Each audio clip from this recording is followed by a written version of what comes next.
तुम्ही काय 18 तासात दरड काढली सांगता? इराणमध्ये 3 दिवसात अमेरिकेनं उडवलेला पूल इराणनं बांधून टाकला. तुम्ही 18 तासात दरड हटवली फक्त, तर काय मोठे तीर मारले का? सत्य बोलल्यावर तुम्हाला राग येतो. देवेंद्र फडणवीसचा अपमान झाला म्हणजे का महाराष्ट्राचा अपमान झाला का? तुमचं सरकारची हिंमत झाली या जैन मुनीला अटक टाकायची, जेलमध्ये करायची? छत्रपती शिवाजी महाराज लढून थकले होते, यांनी पाहिली का छत्रपती शिवाजी महाराजांची तलवार? कशाला धरता सत्तेचा अभिमान? इथे जनताच्या दुःखाला नाही रे वाव. समाजामध्ये न्याय देणं हे सगळं काम असताना ज्या पद्धतीनं काम चालू आहे, सभापती महोदय, ठाण्यामध्ये कल्याण महानगरपालिकेनं बुद्धभूमी फाउंडेशन आहे, मागच्या जवळपास 80-90 वर्षानं तिथं आहे. इथं बुद्ध मूर्ती आहे, बौद्धाचं स्तूप आहे, भीमा कोरेगाव विजयस्तंभाची विटम प्रतिकृती आहे, 42 झाड आहे. सभापती महोदय, कल्याण महानगरपालिकेनं सगळं तोडून टाकलं. या ठिकाणी बुद्धभूमी फाउंडेशन आहे. खरं तर आपण दीन दलित समाजाला, मला असं वाटतं, आपण एक प्रकारे संरक्षण देण्याचं काम करतो, परंतु आज या ठिकाणी हे धम्मस्थळ पूर्णपणे पाडण्याचं काम कल्याण महानगरपालिकेने केलं. 42 झाड सुद्धा पाडलेले सभापतीमध्ये. कोणाच्या स्वार्थासाठी पाडले मला माहिती नाही, परंतु MMRDAनं हे कल्याणची जी बुद्धभूमी फाउंडेशन आहे ही ताब्यात घेण्याचा पूर्ण प्रयत्न केला आहे. मला असं वाटतं हे जुनं सेंटर आहे, हे काही आताचं नाही आहे.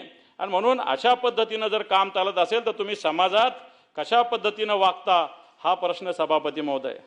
सभापती महोदय, या राज्यामध्ये बागेश्वर बाबा येतो आणि तो म्हणतो छत्रपती शिवाजी महाराज लढून थकले होते. याला कोणी शिकवलं? हा कोण बागेश्वर बाबा आला? हा शिवाजी महाराजाविषयी बोलतो की छत्रपती शिवाजी महाराज लढून थकले होते, सरकार काही करत नाही. त्या स्टेजवर मान्य मुख्यमंत्री बसलेले असतात, संघचालक बसलेले असतात, आणि त्यांच्या उपस्थितीत हा बाबा म्हणतो की छत्रपती शिवाजी महाराज लढून थकले होते. यांनी पाहिली का छत्रपती शिवाजी महाराजांची तलवार? ह्या बागेश्वर बाबांनी अंधश्रद्धा फैलावतो समाजामध्ये आणि छत्रपती शिवाजी महाराज लढून थकले होते म्हणतो. याच्यावर कारवाई करण्याची हिंमत सरकारने दाखवण्याची आवश्यकता आहे. सभापती महोदय, कोण जैन मुनी येतो, आचार्य नयन पद्मसागरन म्हणतो तारा राणी महाराणी तारा राणी जैन धर्मीय होत्या. जैन धर्माचा आदर करतो आपण, पण तारा राणी जैन धर्मीय होते कोण म्हणतात? अरे जिथं गवताला भाले फुटतात हे तारा राणीने सांगितलेलं आपल्या महाराष्ट्राच्या इतिहासामध्ये. आणि तारा राणी जैन धर्मीय असं येऊन एक जैन मुनी आचार्य म्हणतो. सरकारची हिंमत झाली या जैन मुनीला अटक टाकायची, जेलमध्ये करायची? सरकार करत नाही, बागेश्वर बाबाला करत नाही. यांना छत्रपती शिवाजी महाराजांचा अवमान झालेला चालतो, यांना तारा राणी महाराणी तारा राणीचा अपमान झालेला चालतो सभापती महोदय. परंतु सरकार ना बागेश्वर बाबाला बघत ना जैन मुनी आचार्य नयन पद्मसागरला बघत, अशा प्रकारचे सरकार आहे सभापती महोदय. सभापती महोदय, या राज्यामध्ये भोंदू अशोक खरातकडे पोस्टिंगसाठी लोक जातात. या राज्याची स्थिती काय? फुले शाहू आंबेडकरांचं राज्य म्हणतो, पण भोंदू अशोक खरातकडे अधिकाऱ्यांना जावं लागतं. त्या अशोक खरातचं आता काय चालू आहे माहिती नाही, परंतु मला असं वाटतं ही घटना आपल्या राज्यामध्ये घडली हे तितकीच महत्वाची सभापती महोदय. हा, विचारतो त्यांना मी. आणि म्हणून मला असं वाटतं डिस्टर्ब होऊ नका, बोला. काल माननीय मुख्यमंत्री खालच्या सभागृहात मिसिंग लिंक विषयी लोक बोलले म्हणून त्यांना फार राग आला, पण सत्यता मांडली. 7,181 कोटी रुपयाचा मिसिंग लिंक आहे सभापती महोदय. फक्त 13 किलोमीटर म्हणजे 540 कोटी रुपये एका किलोमीटरला खर्च झालेले आहे. कोणत्या तरी वर्तमानपत्रात आलं चांद्रयानाला फक्त 615 कोटी रुपये लागले. चांद्रयान जे पाठवलं ना चंद्रावर, त्याला फक्त 615 कोटी रुपये लागले. मिसिंग लिंकला 7,181 कोटी लागले. त्याची दरड कोसळली रस्त्यावर. मुख्यमंत्र्यांनी सांगितलं 18 तासात रस्ता सुरू केला. अरे इराणमध्ये 3 दिवसात पाडलेला पूल अमेरिकेनं बांधून टाकला. तुम्ही काय 18 तासात दरड काढली सांगता? इराणमध्ये 3 दिवसात अमेरिकेनं उडवलेला पूल इराणनं बांधून टाकला, आणि तुम्ही 18 तासात दरड हटवली फक्त, तर काय मोठे तीर मारले का? तुम्ही सांगितलं होतं 240 वेगाने येणारे वारे सुद्धा 90 किलोमीटरच्या वेगाने वारे होते. ही देशाची टेक्निक, ती देशाची टेक्निक, कुठे गेली तुमची टेक्निक? आणि म्हणून तुम्ही, मला असं वाटतं या जनतेचा पैसा आहे, जनतेला 66 दिवसात तुमचं हे मिसिंग लिंक पडतो. सत्य बोलल्यावर तुम्हाला राग येतो. देवेंद्र फडणवीसचा अपमान झाला म्हणजे का महाराष्ट्राचा अपमान झाला का? महाराष्ट्र वेगळा आहे. हा महाराष्ट्र छत्रपती शिवरायांचा आहे, जिजाऊचा आहे, महात्मा ज्योतिबा फुलेंचा आहे, शाहूंचा आहे, आंबेडकरांचा आहे. आपण त्याच्यातले नागरिक लक्षात ठेवा. आणि म्हणून मला असं वाटतं भ्रष्टाचार मग आता तिथंच झालं, मग अटल सेतूला का चिरा पडल्या, कोस्टल रोड का गळतो, हे पण झालं ना. ह्या पण गोष्टी या काळात घडलेल्या आहे. आणि म्हणून मला असं वाटतं एक भ्रष्टाचाराचं थैमान या राज्यामध्ये सभापती महोदय आताच्या घडीला मोठ्या प्रमाणात वाढलेलं आहे. सभापती महोदय मनोज जरांगे कुणबीच्या प्रमाणपत्रासाठी उपोषणाला बसले होते. मी त्यांच्या उपोषणात होतो. 2025ला सप्टेंबरमध्ये आंदोलन केलं होतं. विखे पाटील साहेब आहेत इथं. निश्चित घोषणा चांगली आहे, सगळं झालेलं चांगलं आहे, पण पुढे गाडीच धकत नाही. सरकारने घेतलेला निर्णय पण चांगला आहे.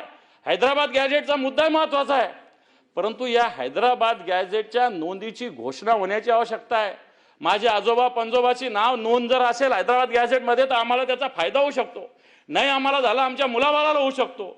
आणि म्हणून या सगळ्या हैदराबाद गॅजेट कुणबी प्रमाणपत्राच्या वाटपासाठी सुद्धा सरकारला फक्त उपोषणाला बसल्यावर जाग येते, परंतु मला असं वाटतं त्याच्यामध्ये सरकारने सातत्यानं काम करण्याची सभापती महोदय आवश्यकता आहे. आणि म्हणून हे राज्य आत्ताच्या घडीला सगळ्या स्तरावर जर बघितलं तर नुसतं जाहिरातीमध्ये गुंतलेलं आहे. कर्जमाफी अजून झालं नाही, पण सगळ्या बसवर कर्जमाफीच्या जाहिराती लागल्या. कर्जमाफी अजून झाली नाही, 1 रुपया आलेला नाही सभापती महोदय, पण कर्जमाफीच्या जाहिराती सगळीकडे लागलेल्या आहे.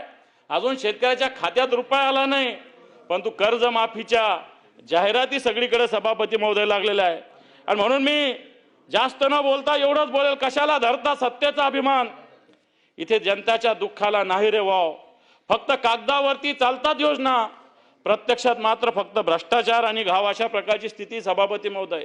आणि म्हणून या राज्याचं सरकार, याला पाय पण चालत नाही, याला डोळे पण जनतेचे दुःख दिसत नाही, याला कान आहे पण याला बाकी काही ऐकू येत नाही, अशा प्रकारचं सरकार सभापती महोदय. सत्तेचा माज आत्ताच्या घडीला सत्ताधाऱ्यांना आलेला आहे. आणि म्हणून नगर विकास विभाग असेल, कायदा सुव्यवस्था असेल, या सगळ्या विषयात भ्रष्टाचारानं थैमान घातलेलं आहे. कॉन्ट्रॅक्टर असोसिएशननी स्वतः सांगितलं की आम्हाला 54% रुपये वाटावं लागतात. 54%. मी संभाळण्याला राहतो, आमच्या महापालिकेत कॉन्ट्रॅक्टर असोसिएशननी कमिशनरला पत्र दिलं की आम्हाला कसे वाटावं लागतात, इथं 2%, तसंच मंत्रालयात सुद्धा 54% द्यावं लागतात, अशा प्रकारची स्थिती सभापती महोदय. आणि म्हणून आत्ताच्या घडीला या राज्याची कायदा व्यवस्था अतिशय देशोधडीला लागलेली अशा प्रकारची स्थिती. सामान्य माणूस जीव मुठीत धरून जगतो या राज्यातला. भ्रष्टाचार पावलं पावली आहे. नगर विकास विभागाचा वेळ तर नगरपालिका असेल तर महापालिका असेल, सगळ्या ठिकाणी भ्रष्टाचाराशिवाय कोणतंच काम होत नाही सभापती महोदय. महसूल विभागामध्ये साध्या साध्या लोकांना 7-12वर चेंज करायला, 7-12वर मला असं वाटतं नोंद घेण्यासाठी 10-10 चक्रा मारावं लागतात. मोठे काम होत असेल, पण छोटे छोटे काम अजून सुद्धा होत नाही. तहसीलदाराच्या दारात 50-50 वेळेस जावं लागतं, अशा प्रकारची सभापती महोदय स्थिती आहे. आणि म्हणून या 259 प्रस्तावाच्या निमित्तानं सरकारने ही ढासळलेली कायदा सुव्यवस्था असेल, ही महसूल यंत्रणा असेल, नगर विकास विभागातला भ्रष्टाचार असेल, मला असं वाटतं याच्यामुळे जनतेचं जीणं हलाखीचं झालेलं आहे. याचा मला असं वाटतं एक शेर म्हणून मी माझं भाषण संपतो. ये दबदबा ये हुकूमत, ये दबदबा ये हुकूमत, ये नशा ये दौलत, ये दबदबा ये हुकूमत, नशा ये दौलत, किरायादार है सब, किराएदार है सब, घर बदलते रहते हैं, घर बदलते रहते हैं. धन्यवाद. जय हिंद, जय महाराष्ट्र.